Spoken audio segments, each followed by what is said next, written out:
So, sir, shall you start?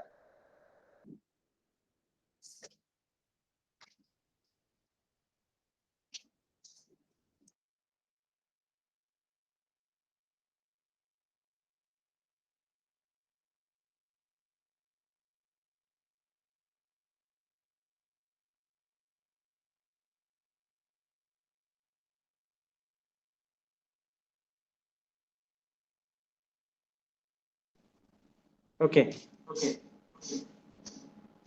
So, let me introduce the speaker, Dr. Manish Gupta.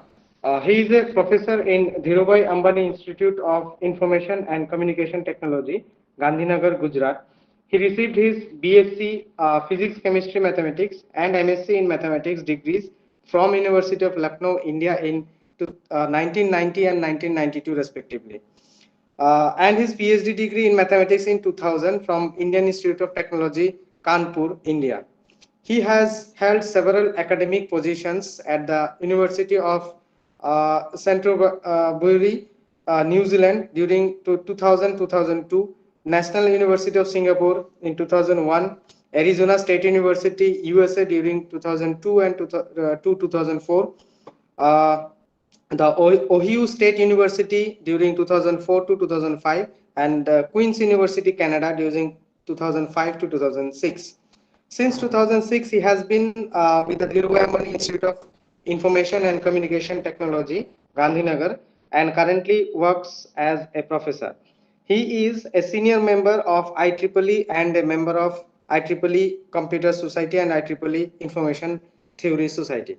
Sir, with this, we have the immense pleasure to invite you and hand over the session to you, sir. Sir, please, if you can start.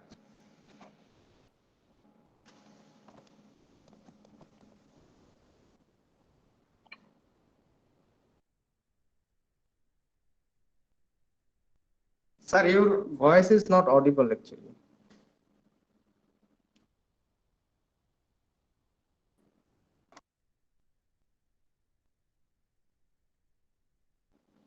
Sir, not getting your voice.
No, sir, your voice is not audible.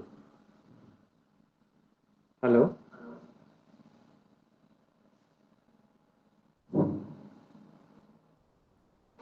Sir, can you use another device for audio? Because it seems some technical problem with the device.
Hello, can you hear me now? Yes, you are audible now, sir. Okay, so probably I need to use this phone.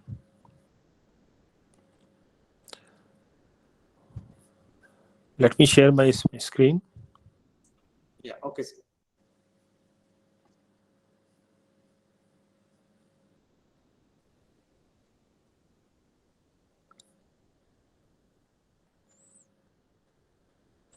So can you confirm that you can see the screen? Yes, it is visible, sir. Okay, thank you. So let me start. Good afternoon, everyone. I hope it's not too late. You might have taken your lunch, or maybe you are waiting for the lunch. I'm not sure. Uh, so today, I am going to give you a brief idea about quantum recollection, starting from historical development of quantum computing, and then we will talk about uh, you know some of these basic idea about quantum computing, like quantum circuits and so on. And then we'll talk about classical error correction, how errors are corrected in classical computing. And then we will talk about quantum error correction. Okay, so let me start the lecture. This is the place where I work. So this is a story, as I mentioned. So this story is really beautiful, and it started in 1900. Actually, 1900 is a very special year. In Paris, France, in 1900, in International Congress of Mathematicians, David Hilbert posed 23 important unsolved problems in mathematics, and one of them was decision problem, which was solved later on by Alan Turing in 1936, which led to the development of uh, computer science, especially classical computer science. And also 1900 was the year which was, we can say safely, the birth of quantum physics. So it started from the following question, which was solved by Maxwell. So anyway, before that, this is a picture of Sundar Pichai standing with a quantum computer. So Max Planck actually, so answer this question: why does the color of radiation from any glowing body change from red to orange and ultimately to blue as its temperature increases? And his answer was based on the assumption that radiation, like matter, comes in discrete quantities of energy. Quanta, a Latin word for amount. Okay, so this was the beginning of quantum physics. And later on, as you know, that Niels Bohr and many others developed the idea for the about the quantum physics. And so, as I mentioned, Alan Turing came up with this idea, about this Turing machine. So it is, you can see here, there is a tape. Sorry, so there is a tape, with the 01 written on the top of it, and also we have basically some sort of this head which is moving and reading the tape. And actually, so this is a very basic idea of computer science. This Turing machine idea was further generalized to what is known as probabilistic Turing machine by many others. So in 1968, in a very seminal paper on conjugate coding, it of course, although it was rejected by IEEE transcription information theory, but was eventually published in 1983. Stephen Wesner actually gave the idea of quantum cryptography. Later on, people at IBM Watson Research Lab, Charles Bennett and his colleague, actually worked out a prototype of quantum cryptography. I mean, actually, they developed the protocol now known as BB84 protocol. Okay, the first protocol of quantum cryptography. So Charles Bennett and John Smolin, so they first time demonstrated the quantum key distribution. See, this is actually the early days when somebody can think about a quantum computer. And I'll show you later on, how 1985 was an important year for the quantum computers anyway. But this was the beginning was for quantum cryptography, so the beginning was quantum cryptography. So actually some machine you can create for that, later on. Charles Bennett also showed that a reversible Turing machine was a theoretical possibility in 1973. Now he is known as father of quantum cryptography because he was involved in this BB84 protocol. And 1980 is an important year.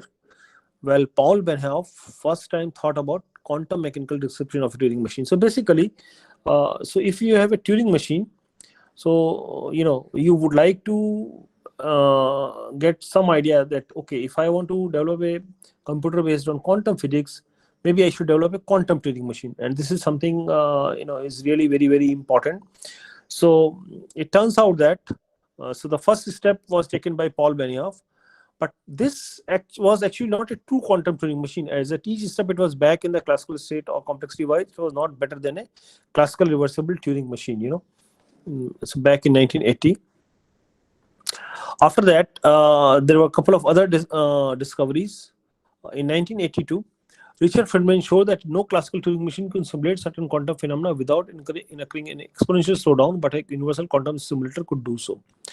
So actually, when you want to develop a computer based on quantum physics, a couple of questions that you would like to answer. First, is it beneficial? What are the benefits? Is it beneficial than the classical computer that we have? Which is based on classical physics. So I will show you that yes, it is a beneficial thing. In fact, there are different developments. So the first thing that somebody would like to develop is a quantum Turing machine. So that is step one.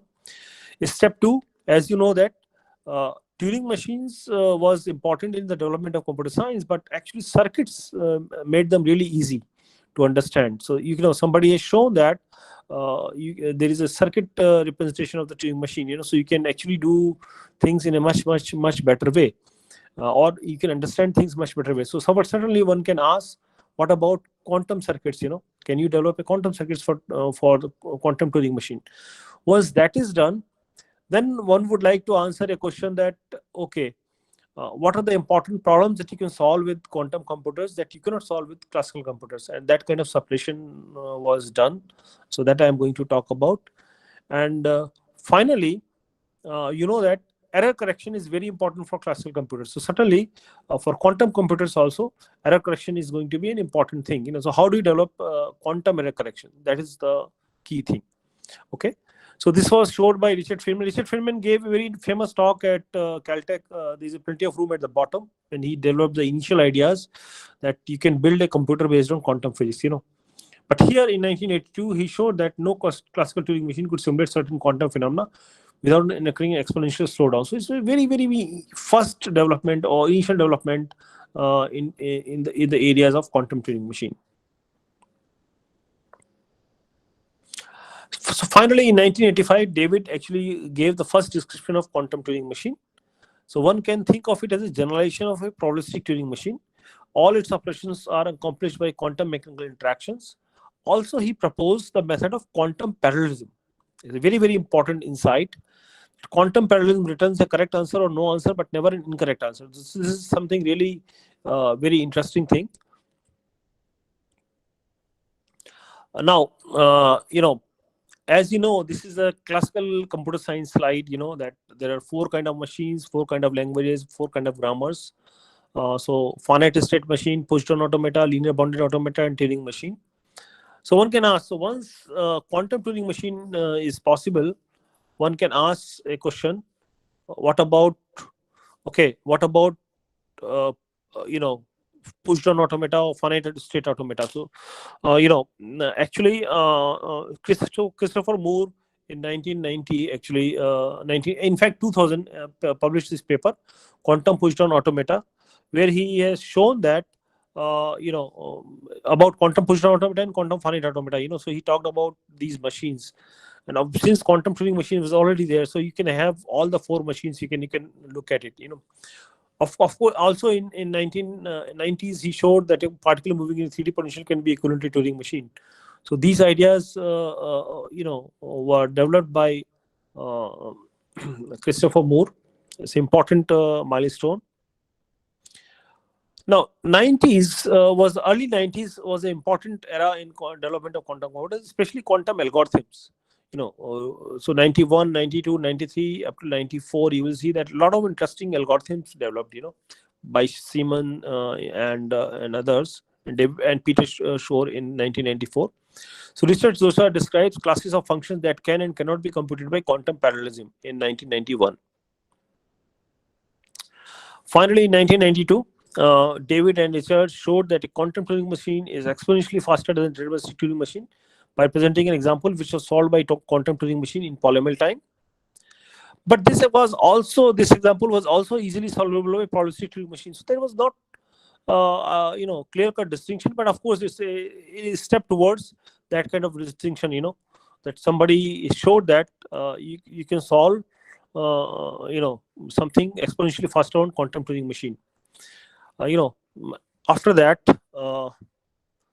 in 1992 itself, Bressman and Bersad proved that class P is strictly a subset of QP, and this was the first definite separation between classical computing and quantum computing, in 1992. 1993 is an important year. Of course, as you know that I took actually admission in the PhD program. So this was the time when I was not knowing anything about quantum computing. So here Umesh Fajirani and Bertham actually described a universal quantum Turing machine that can simulate any other two quantum Turing machine efficiently. And they have set up the foundational work for Siemens and Shor's paper, Umesh was, quite instrumental actually in the actual discovery of the Peter Shor actually, when Peter was developing initial ideas of quantum algorithms, so it's a really interesting story when you look at the history, about these things. So in 1993, as I mentioned, so Andrew Yao showed that complexity theory of quantum circuit matches that of quantum Turing machines. So that means we can study quantum circuits rather than quantum Turing machine if you want to do the quantum computation. So this is something really very, very handy tool for us, to study quantum computers. So this was in 1993. So remember, as I mentioned, so one has to show that there is a definite advantage of quantum computers over classical computers in terms of theoretical computer science or in terms of complexity classes. Step 2, we should know that there are circuits which can be built for quantum computers. This is the one. And third one, you will see how to do the error corrections. Okay. So in 1994, again, Bertham and Prasad proved that randomness alone is not what gives quantum Turing machine the edge over Turing machines. They proved that there is a decision problem that is solved in polynomial time by a quantum Turing machine, but which requires exponential time in the worst case on a deterministic or a probabilistic Turing machine. So this is the first time anyone showed that QTM beats PTM. Quantum Turing machine beats probabilistic Turing machine. This is something, now there is a clear-cut separation that quantum Turing machines are much, much, much better.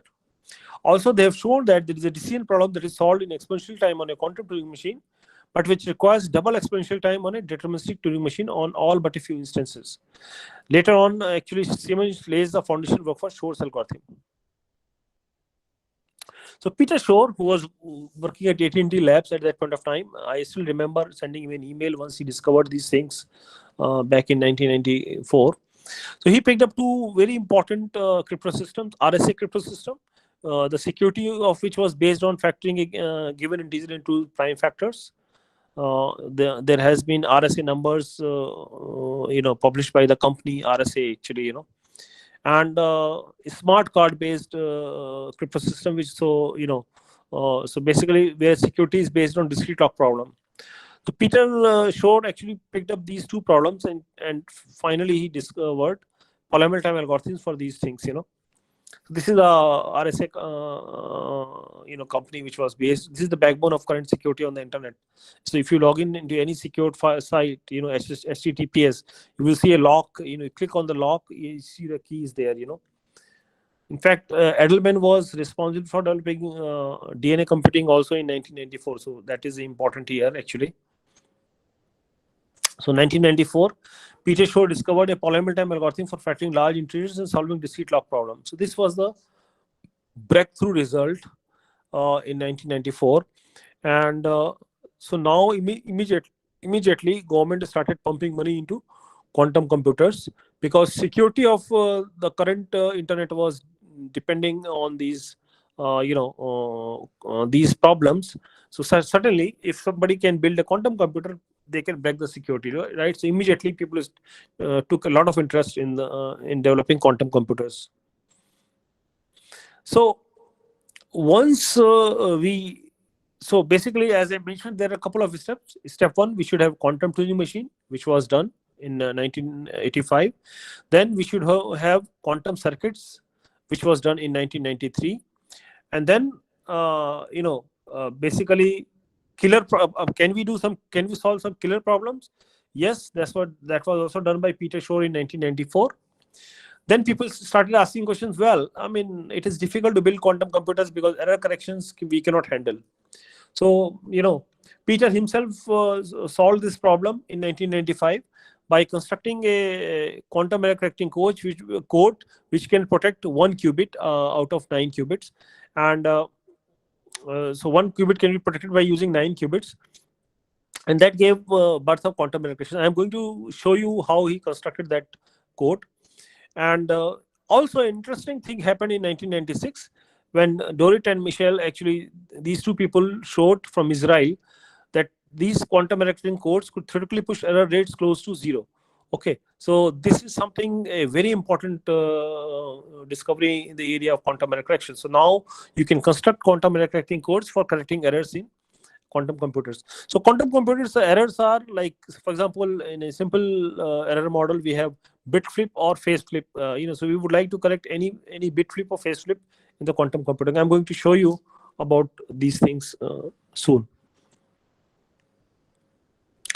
Also, an important discovery was quantum search algorithm, right? So if you have n objects and you want to actually, out of n object, you want to locate one object, the worst case complexity is order of n. That's the best you can do in classical computers. But in quantum computers, Grover discovered an algorithm which can do in order of square root of n, you can locate a object out of an object. So this is a much better algorithm.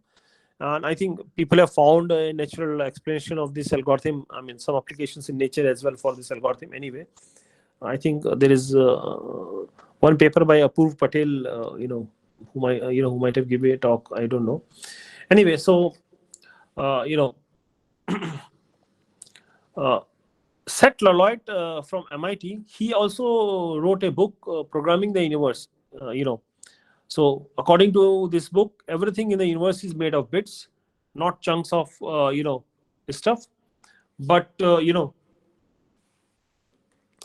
chunks of information, ones and zeros. Atoms and electrons are bits, and atomic collisions are operations. Machine language is a law of physics, and the universe is a quantum computer. So this is something, a great discovery. I mean, this is the great ideas basically by Seth Laloit, about the universe. So actually, apart from, so once we have developed these ideas about quantum computers, people started thinking, is there already this quantum computer there in the nature, right? So of course, this universe is one of the nice thing to look at. People have also looked at, for example, brain. So whether we have a quantum mind, or is there a quantum Turing machine inside our brain? There is a famous model by Roger Penrose and Institute Hammerhoff. They have shown that you can have quantum Turing machine, and qubits can be implemented using tubulin protein inside the neurons. So in fact, so basically, as I mentioned, the brain is an important thing. So whether thoughts are also computational process. In this book, you can see by Eric Baum that thought itself is a computational process. And finally, by this model of Penrose and Stuart Hammerhoff. Stuart Hammerhoff is a doctor. Penrose recently got a Nobel Prize, you might be knowing about. So they have developed this idea that tubulin protein inside the neurons, in the microtubule, can implement quantum computer. So they can have qubits in the form of tubulin protein, which could be in two states, alpha and beta. It's a really interesting thing. People have also talked about that migrating birds, they use quantum algorithms, and also especially the photosynthesis has role quantum algorithms have roles in photosynthesis. So a lot of quantum biology people are developing these days. But anyway, that's interesting development after that. In fact, the quantum error correction is also has something to do with the universe. That's also another interesting development recently. So that means there is a whole new branch of quantum ICT with all kind of things like branches: quantum computing, quantum engineering, quantum algorithms, quantum communication, signal processing, logic and circuits, programming languages, network storage, logics, robotics, security and cryptography, coding and information theory, quantum internet, and quantum satellite. So I think depending upon your background and interest, you can pick up any area, and you can try to study and develop yourself in that area. Anyway, so that's all about historical development of the quantum scenario. Now I'm going to look at some of the basic things in case of in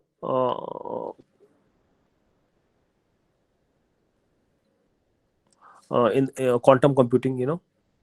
So normally we have a register here, a classical register or quantum register. Okay, what is classical register, what is quantum register? So you can see that we have here n is equal to single bit, so either 0 or 1. Okay, or n is equal to 3 bits, it's 0 0 1. So there is only one choice, either 0 or 1 at each place in a register of 3 bits.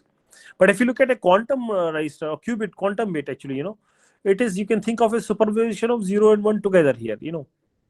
So similarly, if there are 3 qubit register, there is a superposition of all 8 strings. So if you make a computer out of which you do operations on these 3 qubits, it is obviously loosely you can think that it will be much more powerful, right? So this is the key difference between classical register and quantum register. So how do we think about a qubit? Qubit, you can think of a unit sphere. So let me, before going to the unit sphere, I should say that we can talk about, we can think of this slit experiment. What happens if you draw a light, if you put a light source here, interference pattern is observed because of these two slit, this two slit experiment. But what if you only one photon is allowed? Still interference pattern is observed. So how will you explain that? There the idea of probability comes into picture. We say that there is a probability P photon is at this place, probability Q photon is at this place. Photon certainly exists, so P plus Q is equal to 1. This probability sum is equal to 1. Right? In this way, we can think of a a dual nature of light, right? So basically, this is the key idea behind the qubit. Similarly, so basically, we can think of this unit sphere as a qubit. There is a two states, cat 0 and cat 1, and there is a cat q, a vector rotating in the sphere. So whenever we are doing a measurement, so cat 0 is nothing but a vector 1 0 in c square, cat 1 is a vector 0 1 in c square. The general state is cat q is equal to alpha times cat 0 plus beta times cat 1, where alpha and beta are complex numbers with probability amplitudes, so this mod of alpha square plus mod of beta square is equal to 1. Okay, so that when we do the measurement of this qubit, so this is a two-dimensional Hilbert space, right? When we do a measurement here, we will get 0 with probability mod of alpha square and 1 with probability mod of beta square, right? We can also think hadron atom representation of qubit. There is a ground state, there is excited state, and there is only one electron. So if I ask you where is the electron, it will be difficult for you to answer, but you can talk in terms of probabilities. Probability P, it is in the ground state. Probability Q, it is in the excited state. Electron certainly exists, so P plus Q is equal to 1. Right? This probability sum is equal to 1. So these are the some ways you can think of a qubit. Okay, so two-bit, two-way representation of qubit.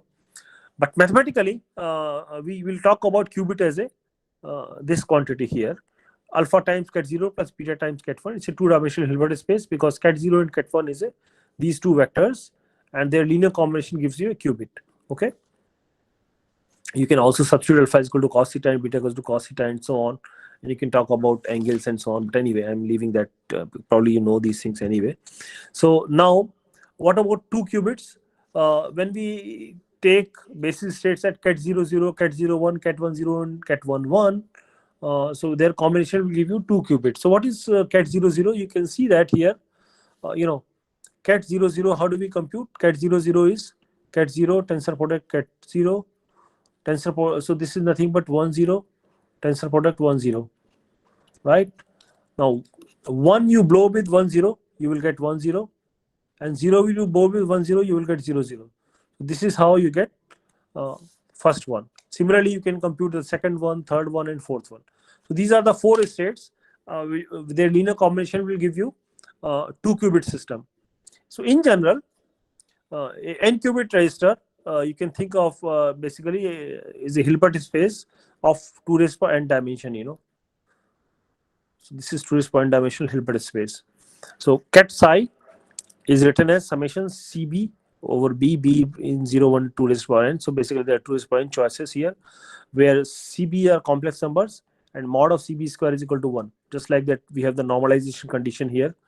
Just like that, we have this condition. Similarly, this generalizes to this condition. So this is a n qubit, representation. So basically, a register of n qubits can be represented by a this kind of state. So this belongs to 2 raised power n dimensional Hilbert space. Okay. So now all operations of a quantum computer are linear. So in order to preserve the normalization condition, the operations has to be unitary. So basic operations are single qubit and 2 qubit operations. And another very important thing to observe that any multiple qubit logic gate may be composed from control not a single qubit gates. Just like that, in the classical computer science, you know that you can build you can do any computation with certain basic primitive gates. You can break down a general computation into this, small gates. So similarly, any multiple qubit logic gate may be composed from these 2 gates, control not gate and single qubit gate. It's a nice result published in 1995. Okay, so this was the historical development and the basics of quantum computing. Now I'll come back to classical error correction, how errors are corrected in classical computer, and then we'll go to the quantum error correction.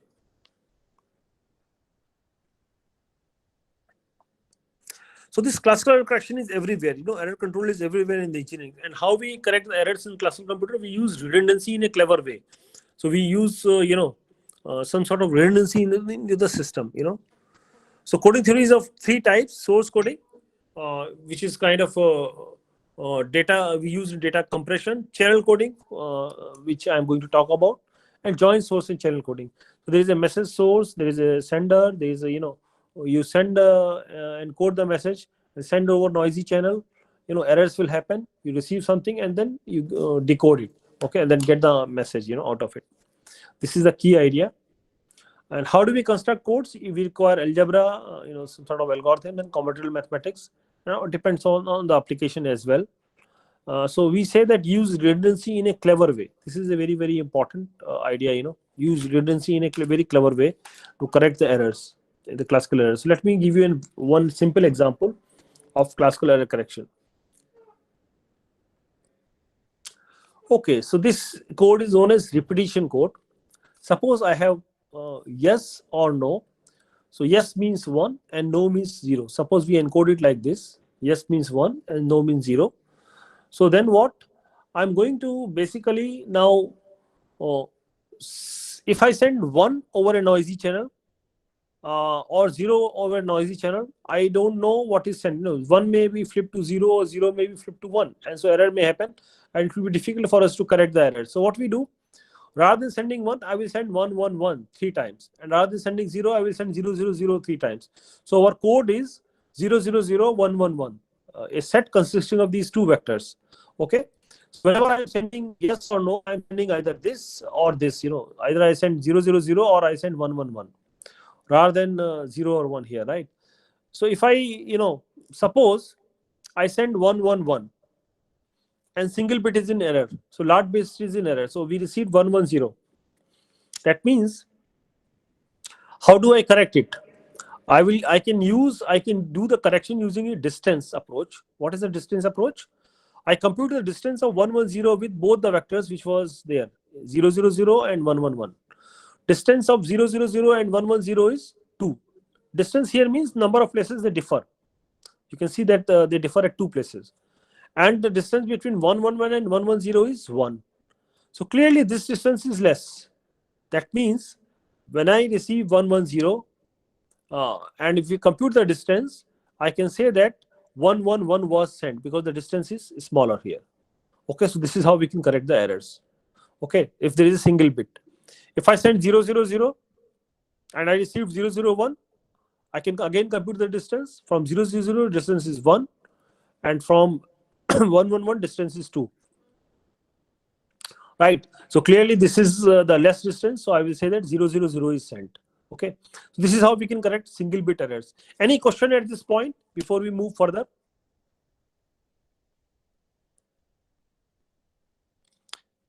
This scheme, can it work for 2 errors? Suppose there are 2 errors. Can we correct it? Please unmute yourself and ask question.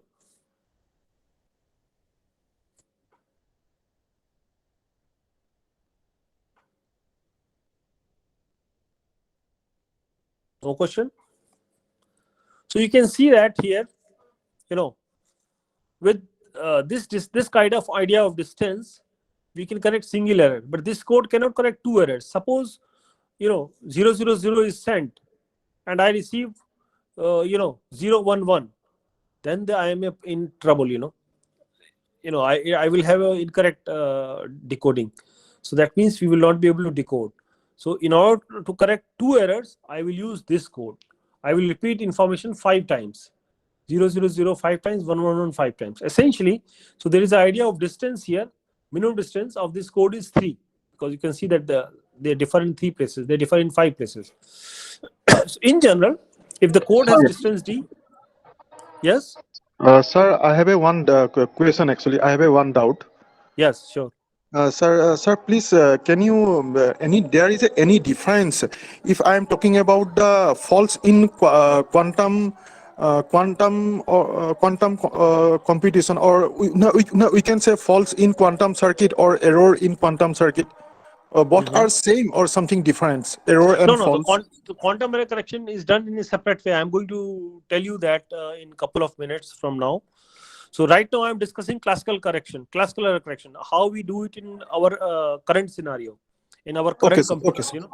Okay. So once you understand this, then I will show you how these ideas can be modified a little bit to correct the errors in quantum computers. Okay. Okay, sir. Thank you, sir. Yeah. So now actually, so if a code has distance d, it can detect d minus 1 errors and correct d minus 1 by 2 errors, because if d is equal to 3 here, 3 minus 1 by 2 is 1. So this code can correct 1 error.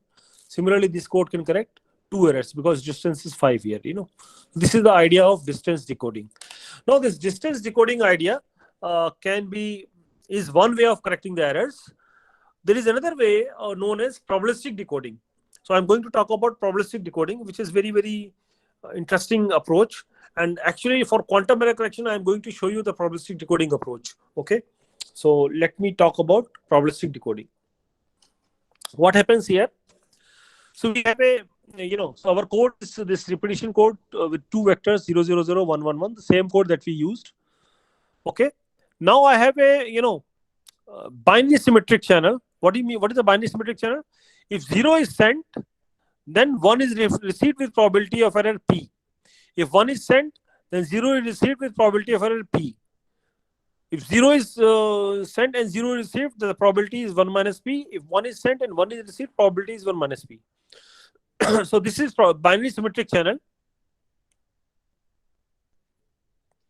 Okay. In general, the probability P lies between 0 and half. Okay. If it is not, without loss of unity, we are assuming that probability lies between 0 and half. If P doesn't lie between 0 and half, we can interchange 0 and 1 actually. So that is in our hand. So now suppose received vector is y is equal to 110, right? And suppose probability P is 0.05. Then what I just compute, suppose since received vector is 110, so 110 is received and 00 is sent. What is the probability of 00 is sent? 000 is sent. I can compute the probability that 1 is received, 0 is sent, 1 is received, 0 is sent, 0 received, 0 is sent. For each individual probability I can compute. It turns out that if p is equal to 0.05, it is 0.002375. Okay. If what is the probability that 110 is received and when 111 is sent? This probability turns out to be 0.04. This is more than the probability of this. That means probability that 111 is sent is more than the probability 000 is sent. Okay, and hence 111 is more likely sent, and so that means that is how we decode that 111 is sent when we receive vector is 110. Okay, so this is how we do the probabilistic decoding. Any question at this point, please do ask. In this probabilistic decoding, because this is an important concept for you to understand quantum error correction.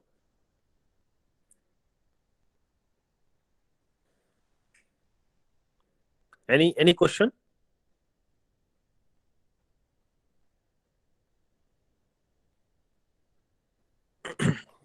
Okay, so if no question, no problem.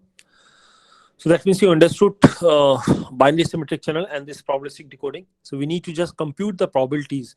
So if some vector is sent, so x is sent, vector y is received, I compute the probability of y is sent and each vector in the set what is received, and then look at the probability, and then accordingly we decide which was sent. Now I can give you some basics about quantum gates, which is required to understand quantum error correction. So maybe some of these things are already covered for you, but we just want to make sure that you have all the I'm just recalling if you have already seen these things. So any unitary operator, 2 by 2 matrix is a unitary operator, right? So in a specific case we have NOT gate, identity gate, right, which is I2 2 by 2 matrix, identity matrix. NOT gate, which is changing 10 to 01. So basically cat 0 will go to cat 1 and cat 1 will go to cat 0. It's a bit flip. It's a NOT gate represented by this matrix. Then we have phase flip represented by this matrix. So cat 0 will go to cat 0 and cat 1 will go to minus of cat 1. Then there is a combination of bit flip and phase flip. Cat 0 will go to cat 1 and then cat 1 will go to minus cat 1. And cat 1 will go to cat 0, then cat 0 will remain cat 0 because there is no phase change actually in this. This is a combination of bit flip and phase flip. Then there is a square root of NOT gate. Then we have, it's a typical quantum gate. Hadamard gate is very important. H is equal to 1 over a square root of 2, 1, 1, 1 minus 1. So what it does, cat 0 will go to 1 over a square root of 2, cat 0 plus cat 1. And cat 1 will go to 1 over a square root of 2, cat 0 minus cat 1. This is a Hadamard gate and it's very useful gate. I will show you how. Now any single qubit operation on the jth qubit is given by I2 tensor product. Jth position you have U2, tensor product, I2 like that, So basically we have something like I2 tensor product, dot, somewhere we have U2 tensor product, I2, okay, tensor product, dot, I2. So at jth place, we have U2, a 2 by 2 unitary matrix, and rest of the operator looks like this. This is how we have written in general. So a single qubit operation on the jth qubit is given by this matrix, identity matrix of size this, tensor product U2, tensor product identity matrix of size this, where U2 is 2 by 2 unitary matrix. So so if there is a n qubit register and I want to apply certain gate on the jth qubit, I can apply using this operation. Okay. Now there is another important gate known as control NOT gate. So control NOT means, when there is a first bit is 0, second bit is unchanged, first bit is 0, second bit is unchanged, first bit is 1, second bit is NOT gate is applied. You see 0 will go to 1, first bit is 1, second bit 1 is going to 0. This is how control NOT gate works. This is the symbol here, control NOT gate, and this is a matrix representation 1001, and this you see there is a NOT matrix here. Okay. This is a control NOT gate. This is a very important gate. Now let us look at an example of a quantum circuit. Simple quantum circuit. We have cat 00. We have a Hadamard gate, control NOT. So cat 00, if you apply Hadamard gate to first qubit, you see Hadamard gate is applied to first qubit here. So it will be 1 over square root of 2, cat 00 plus 1 over square root of 2, cat 100. You see that first bit is 0 and 1 here, right? So this is separated, and with this factor 1 over square root of 2. So Hadamard gate is applied on the first qubit. Now I have to apply control not. Control is at the first bit and not at the second bit. So I look at first bit here, control is 0. So second bit is not, so it will remain same, 0, 0, 0. Here, since this is 1, so this will 0 will go to 1. So this is 1, 1, 0, right? Control is applied and the control is first and not at the second gate. Similarly, we can apply another control not and we'll arrive at 1 over the square root of 2, cat 0, 0, 0 plus 1 over the square root of 2, cat 1, 1, 1. So this is how we can, apply this combination of gates on 3 qubits. So this is something, a very simple quantum circuit. This is useful for us to understand quantum circuits for error correction. Any question at this point?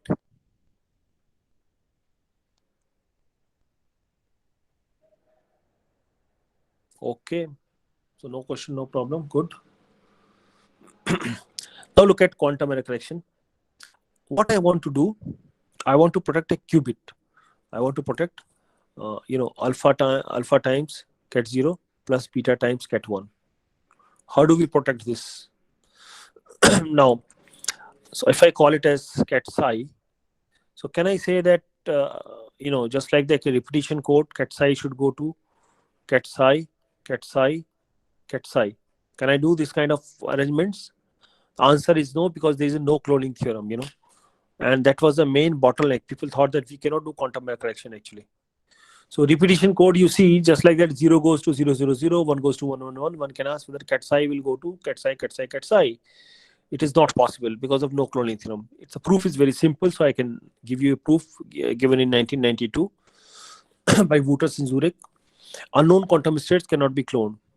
So suppose we clone it like this: cat psi goes to cat psi psi, cat phi goes to cat phi phi by linearity. Then cat psi plus cat phi will go to this. We open it by so it is something like this. This is never equal to this quantity. So that means because of linearity, we cannot clone it. So we know that unknown quantum states cannot be cloned. So the question is, how do we correct the errors now in the quantum computer? This is a big problem. So our job is to correct this. Now we will go to the classical error correction techniques. I have shown you minimum distance decoding. I have shown you probabilistic decoding, right? So let me see, minimum distance decoding can also be, you can also think like if we if you look at I'll show you an array decoding also, which is something a little bit much better. So first of all, what are the basic kind of errors? So I2, NOT gate, bit flip, phase flip, and combination of bit flip and phase flip. So a general error operator is linear combination of these matrices. So you apply this when you on any qubits, and then you know how to operate. Okay.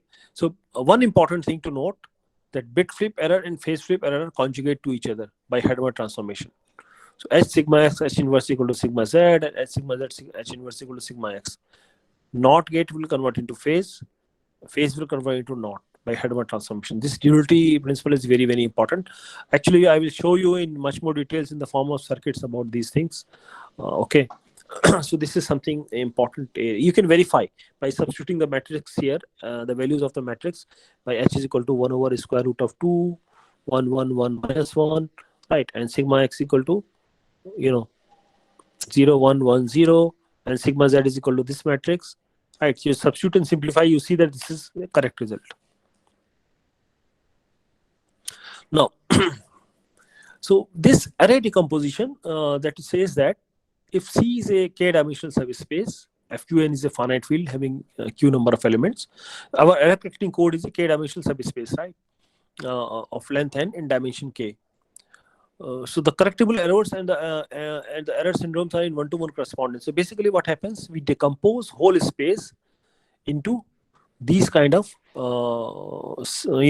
cosets, where E1, E2, E3, these are the error vectors. So what happens, suppose X is sent and Y is received, right? Then we see Y is in which coset here. Suppose it is in this coset. Then we subtract this error vector E1 from y vector, and we get the actual code word that was sent, x we will receive. This is how we do the decoding. Let me give you an example here. But first of all, if we look at this decomposition, is there a similar decomposition for quantum error correction? The answer is yes. We can decompose the Hilbert space. We can decompose this Hilbert space to this n-dimensional space into C, direct sum of U1C, and direct sum of U2 raised by minus k minus 1 C. Okay, so this kind of orthogonal decomposition of the whole space is possible. So that means our error space is UIC. When we have this, we do the syndrome means we have this UIC, we apply inverse of UI, and we get the C, actual C. Let me give you an example of this. So basically, a quantum error correcting code is a 2 raised per k dimensional subspace of 2 raised per n dimensional space. This is a general thing, and we denote it by this double square bracket n comma k. So let us take an example. First of all, look at this example. Our C is 0, 0, 0, 1, 1, 1. Okay, these two vectors are there in the C, our repetition code. I add 0, 0, 1 to everything here in C. So 0, 0, 0 will become 0, 0, 1. 1, 1, 0. When I add 1 plus 1 is 0. So this is 1, 1, 0. So this is first coset.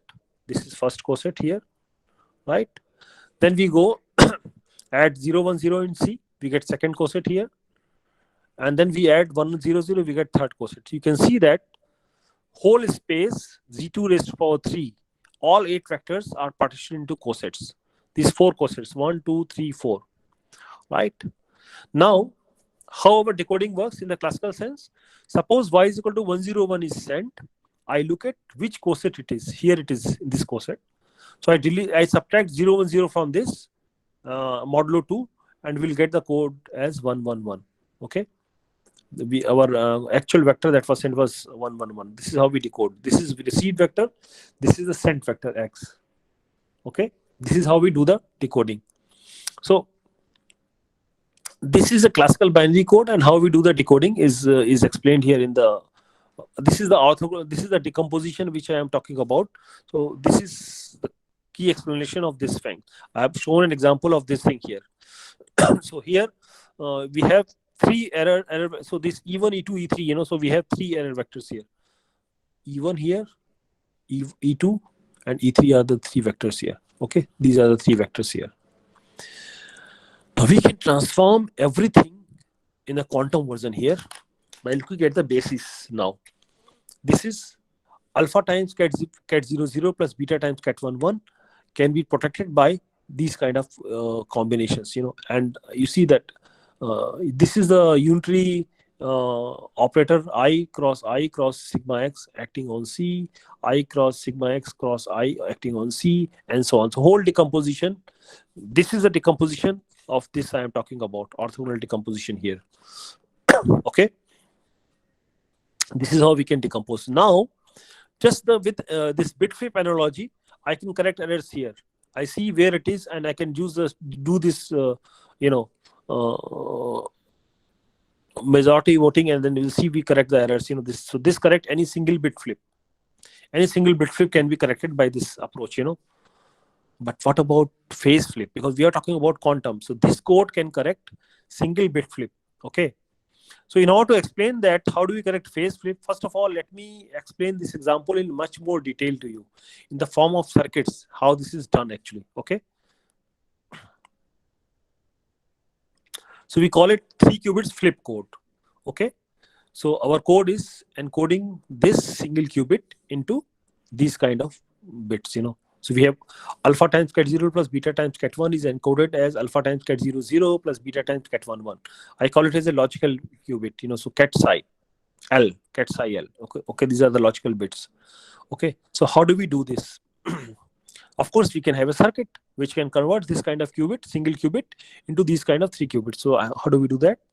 So what we do, we take a cat psi vector, which is alpha times cat 0 plus beta times cat 1, and we add 2 n kilobits, cat 0, cat 0. Then we apply control not, and then you see that output is alpha times cat 00 plus beta times cat 11. Now it is very easy for you to see actually how you can see that, I can show you the calculations. So cat psi, cat 0, So cat psi is alpha times cat 0 plus beta times cat 1, cat 0, cat 0. Now you see that control is at the first and not at the second.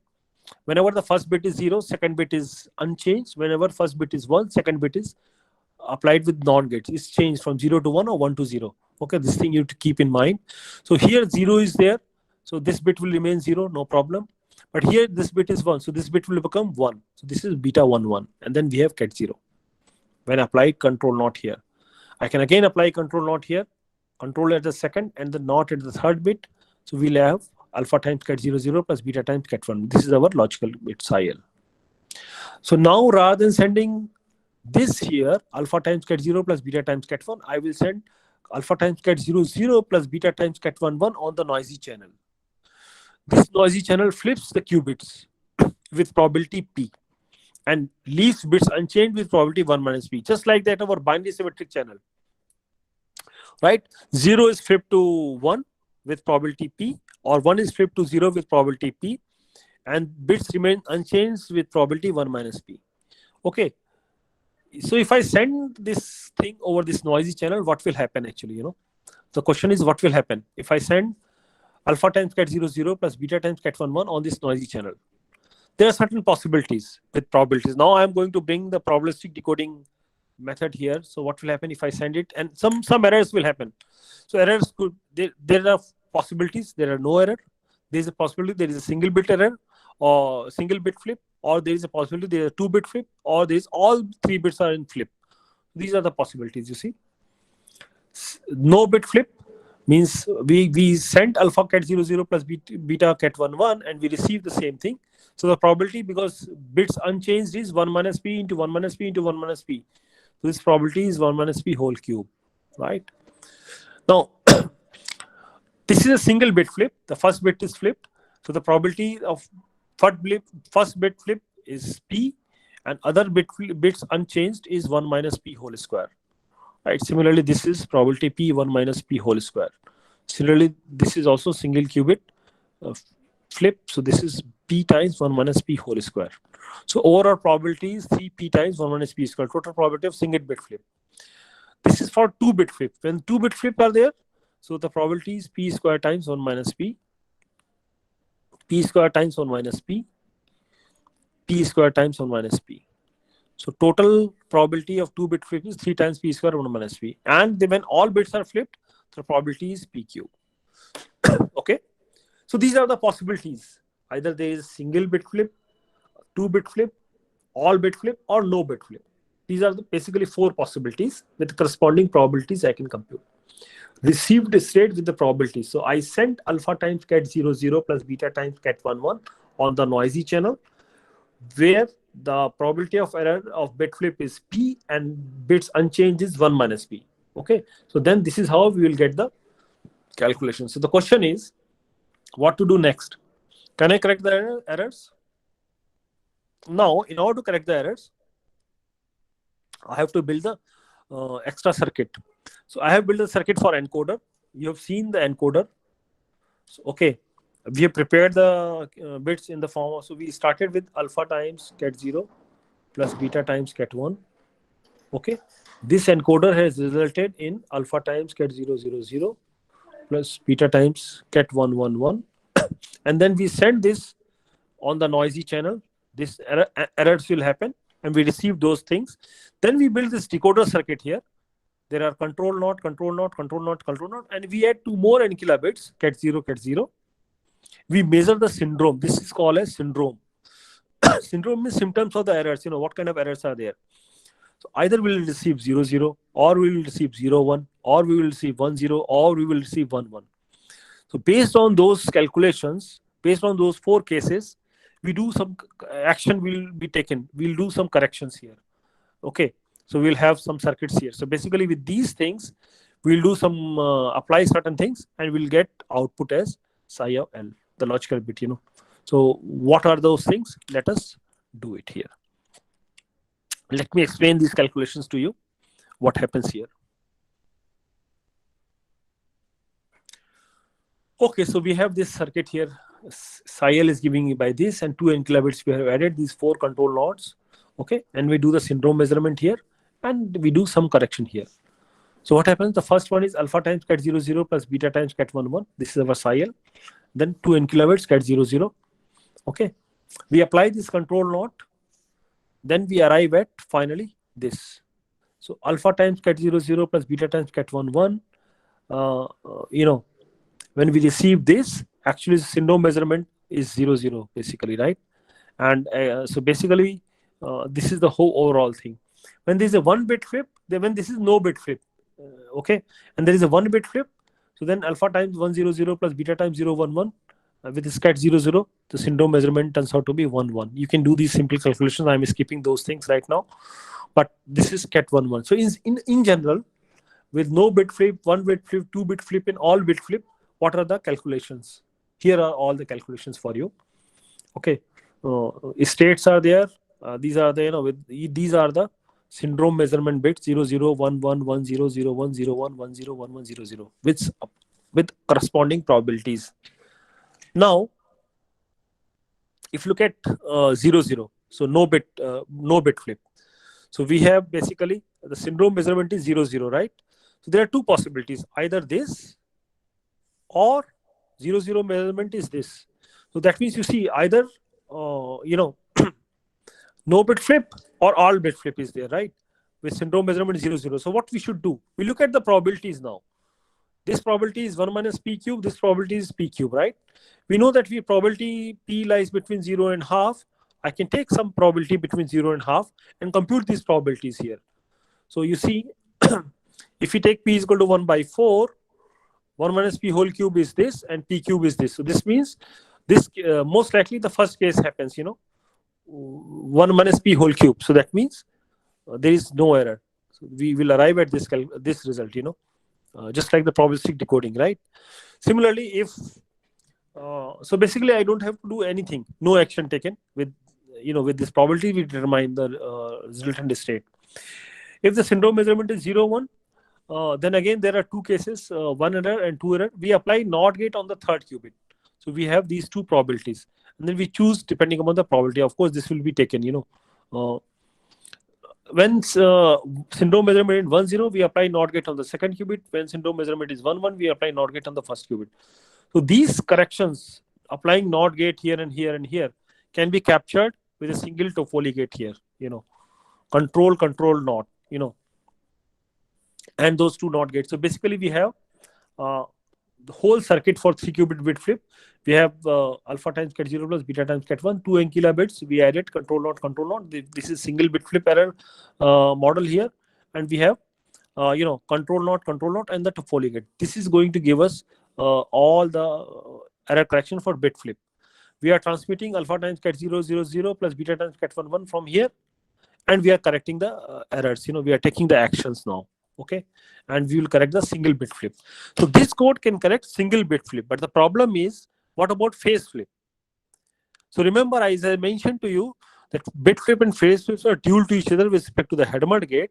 So we can use the Hadamard gate idea to convert single bit flip error into phase flip error, single phase flip error. So first of all, how do we implement it in the Qiskit? This is the implementation. We have this kind of circuit in the Qiskit, and here is the program that we have written. You can see that this is the initialization for quantum register, initialization for classical register. Then build a quantum circuit, control NOT. Then this line, add this to simulate a bit flip error, and control NOT, and then Toffoli gate here, and then you measure it. Okay, when you run this, and these are the library things, when you run it, actually it will give you the output showing the main qubit has been corrected to 0. Okay, so this you can run on this circuit on the IBM Qiskit platform. Similarly, now if you wanted to correct the phase flip, remember, sigma z, if you place h before and after, it will become sigma x, and if you on sigma x, if you place h before and after, it will become sigma z. So these are dual in nature. This idea we can use in the circuit of bit flip error correction circuits. So we have single bit flip error complete circuit. I place Hadamard gates here and here. You see H. So and then there is single phase flip error. So this whole thing is equivalent to single bit flip now, because of the single bit flip, phase flip will be converted into bit flip because of two Hadamard gates. Okay, so to detect phase flip, we add Hadamard at the end of the encoder and at the beginning of the decoder. So this is how we correct the phase flip. So this circuit will correct the phase flip. This circuit will correct single bit flip. The question is, how do we correct any arbitrary single bit flip and phase flip? Can we do that? And the answer is yes. And that was solved by Peter Shor. Now I'm going to give you the code that was done by Peter Shor. By the way, before that, this program, this circuit can be, phase flip can be implemented using this in the Qiskit. And here is a program for phase flip. So I'm, you can see that the initialization and the whole circuit, and this is a phase flip error to simulate and do the measurement. And then you do, the output is something like this. So now we come to the 9-qubit Shor code. So now Shor code is a 9-1 qubit code. So it's like protecting 1 qubit in 9 qubits. So right now the 3-bit flip code was single qubit going to 3 qubits. Now we want 9 qubits. So what Shor did, he used a linear combination of these two states. So code is like this. Okay, so this can correct any arbitrary single bit flip and phase flip. This was shown by Shor. And now the question is, can we do better? So answer is yes. There are 7-1 code and 5-1 code. This is optimal. So 1 qubit is protected by 5 qubits. This is the optimal protection. There is 7-1 code also available, 9-1 code also available, which was done, of course. So 9-1, rather than 9-1, we can use 5-1. By the way, so 9-1 code, what is the circuit for it? I'll show you the circuit for the 9-1 qubit code. Here is the complete circuit. Phase flip encoding, bit flip encoding, single qubit error, bit flip decoding and correction, and phase flip decoding and correction. So this circuit will correct any single bit flip and phase flip. So I leave as an easy exercise for you to write down the Qiskit code. Just like that, we have written these programs. You can actually write a program for this. Here is the implementation in Qiskit. I purposefully left as an exercise for you to write this program. Okay. So this is how you develop the Shor code. Now there is some connection to classical codes as a CSS construction. So Calderbank, Shor, Steen construction. From the classical coding theory, if there are two classical recurring codes C1 and C2 with certain parameters, and if there is a relationship between them, so for example, C2 perp is subset of C1, then if you look at the mutually orthogonal states described by these, summation over C belongs to C2 perp, C plus Wj, they span a quantum correcting code of these parameters of length n, dimension 2 raised to power k1 minus n plus k2, that can correct d1 minus 2, d1 minus 1 by 2 bit flips and d2 minus 1 by 2 phase flips. So this is an important thing. So this is a connection between classical code and quantum codes. Using this CSS construction, a lot of papers have been written, especially in the literature, about correcting errors. Quantum error correcting codes have been developed, like quantum BCH code, quantum Reed-Solomon code, and so on. In fact, we have all kind of codes. Now, some of these ideas, this problem of quantum error correcting codes was converted into orthogonal geometry by Calderbank, Grain, Shor, and Sloan. So you can look at those papers in the literature. There is a nice work on additive codes over GF4 by Calderbank, Grain, and Shor. So especially a lot of codes have been constructed using codes over field with 4 number of elements. There is some development by physicists like Gottsman while working with John Pascal. He developed stabilizer codes using the ideas of group theory. Okay, and there is the abstract theory by Neil and Lefren. I have not covered any of those things, but of course these things can be covered. But I have only given you the introductory lecture. But in detailed lectures we can talk about these things more. And there are some higher dimension codes actually, that has been developed. Now. The model that I considered is a symmetric model. One can look at the asymmetric model of quantum error correction as well. And people have constructed Hamming code, hexa code, Reed-Muller code, Reed-Solomon code, convolutional code, BCH code, LDPC codes, and turbo codes, and so on. Quantum, all those things have been done in the literature. Plenty of work has been is there actually, and mainly people have used CSS construction, and they have modified CSS construction in different ways, and have written a lot of papers. So you can find a lot of literature about those things. Right now, of course, there is no book as such. There is this monograph written by us, Geometry of Additive Quantum Codes. Here we talked about quantum geometry, actually, quantum lines and quantum points to explain quantum error correction, to construct quantum error correcting codes. So if you are interested, you can look at this monograph. I'm thankful to my collaborators, Aaron Gulliver and David Glynn, on this monograph. And of course, thankful to sponsors. So if you have any questions, please do ask me. Hello, sir. Yes. Hello, sir. I had a question. Like the method that you have shown for evaluating the circuit, the first one. So, for example, I have tried for the teleportation circuit that is used for the teleportation basically. So in that, I have got some output. Like I am getting 4 outputs for a particular input. So the same circuit, when I implement it in the Qiskit, I get different outputs. I understand that the probabilities may be different, but why the outputs are differing? May I know the reason, sir? So I think we need to talk about it in details, what you have done. So you can send me the things and I can send you the reply. You can send me by email or something. Okay, sure, sir. Yeah, because so I guess I can maybe write down my email here so that you can.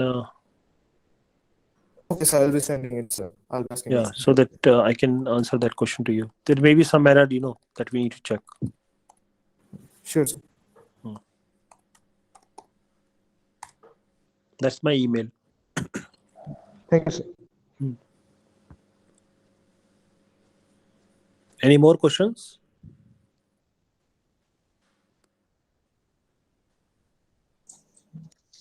Yeah, any participant, please ask if you have any question.